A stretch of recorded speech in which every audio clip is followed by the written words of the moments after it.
இச்செய்தியை வழங்குபவர் Aalayam associates private limited property developers.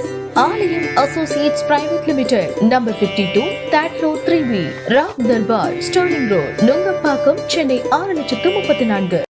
Kanchipuram மாவட்டம் உத்திரமேரூர் சட்டமன்ற தொகுதி திருப்புலிவனம் கிராமத்தில் அமைந்துள்ள அரசு கலை மற்றும் அறிவியல் கல்லூரியில் சமூக நலன் மற்றும் மகளிர் உரிமைத்துறை சார்பில் தமிழ் புதல்வன் திட்டத்தின் கீழ் கல்லூரி மாணவர்களுக்கு கல்வி உதவித்தொகை வழங்கும் விழா சிறு குறு மற்றும் நடுத்தர தொழில்துறை அமைச்சர் தாமோ அன்பரசன் தலைமையில் உத்திரமேரூர் அரசு கலைக்கல்லூரியில் நடைபெற்றது. கோவையில் தமிழக முதல்வர் மு.க.ஸ்டாலின் இத்திட்டத்தினை துவக்கி வைத்தார்.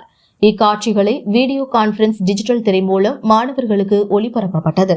அமைச்சர் அன்பரசன் பேசுகையில், அரசு பள்ளிகளில் படித்து கல்லூரிகளில் சேரும் மகளிருக்கு மாதம் 1000 ரூபாய் வழங்கும் புதுமை பெண் திட்டத்தால் 3 லட்சம் மகளிருக்கு மேல் பயன்பெற்றுள்ளனர். அதேபோல பள்ளி கல்வி முடித்து உயர்கல்வியில் சேரும் மாணவர் எண்ணிக்கையை அதிகரிக்க மாதம் 1000 ரூபாய் வழங்கும் தமிழ் புதல்வன் திட்டம் உருவாக்கப்பட்டுள்ளது. அரசு மற்றும் அரசு உதவி பெறும் பள்ளிகளில் ஆண்டுதோறும் சராசரியாக 7 லட்சத்திற்கும் மேற்பட்ட மாணவர்கள் மேல்நிலை கல்வியை நிறைவு செய்கின்றனர்.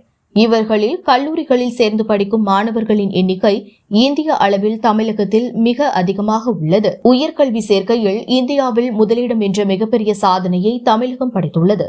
தமிழக முதல்வர் துவக்கி வைத்த இத்திட்டத்தின் மூலம் அரசு மற்றும் அரசு உதவி பெறும் பள்ளிகளில் தமிழ் வழியில் படித்து +2 தேர்ச்சி பெற்று கல்லூரிகளில் சேரும் 4 லட்சம் மாணவர்கள் மாதம் 1000 ரூபாய் பெற்று பயனடைவர். இத்திட்டம் கல்லூரிகளில் சேரும் மாணவர்களின் உள்ளங்களில் தன்னம்பிக்கையை வளர்க்கும், கற்கும் ஆர்வத்தை பெருக்கும், பெற்றோரின் பொருளாதார சுமையை குறைக்கும், குடும்பங்களின் வளத்தை மேம்படுத்தும், தமிழகத்தில் கல்வி வளர்ச்சியை இந்திய அளவில் மேலும் உயர்த்தும்.